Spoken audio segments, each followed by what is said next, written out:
Insights now with Associate Professor Robert Kelly. He is with the Department of Political Science and Diplomacy at Busan National University. Professor Kelly, thanks for joining us this hour. How seriously should we take Kim Jong-un's threat of war, given how unpredictable he is? The North Koreans are unpredictable, this is true, but in the past, the North Koreans have generally kept their provocations to a limited level. They're sort of small things like shootouts in the Yellow Sea or something like that, or that landmine explosion from a week ago. I would be genuinely surprised if the North Koreans actually allowed this to escalate into a full-scale conflict. You may remember in the spring of 2013, we were in this position as well about 2 years ago, where Kim Jong-un said that war was imminent and he told foreigners to leave South Korea and stuff like that, and eventually it de-escalated. So the North has a reputation for crying wolf so often that I think a lot of us are skeptical this will actually escalate. Okay, back then and now, again, North Korea has nothing to lose if it goes to war. So what's the difference in the situation this time around?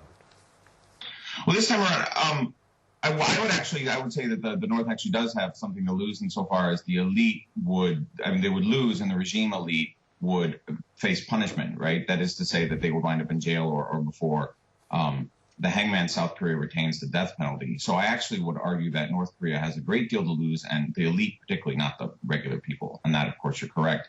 But the North Korean regime elite, right? I mean, they're really afraid of actually like a war and losing and then winding up, losing their privileges, being hunted down by partisans and killed like Gaddafi was or something like that. So I actually think that there are pretty strong regime elite reasons not to start a conflict. They'll go to a certain extent, right? Because brewing up conflict with South Korea helps justify why North Korea even exists at all anymore.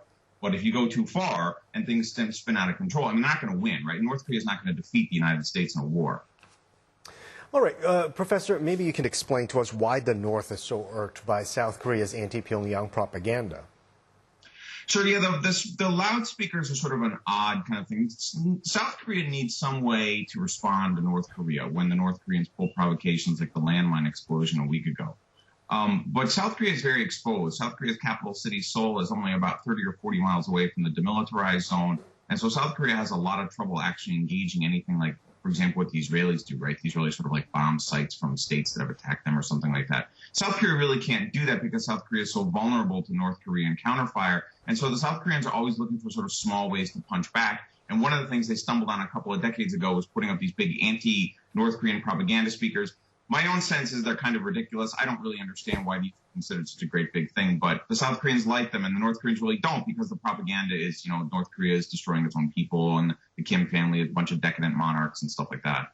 Okay, Professor, if South Korea is so vulnerable, as you mentioned, being so close to the DMZ, why is it persisting on this loudspeaker broadcast campaign knowing that it will only provoke Pyongyang?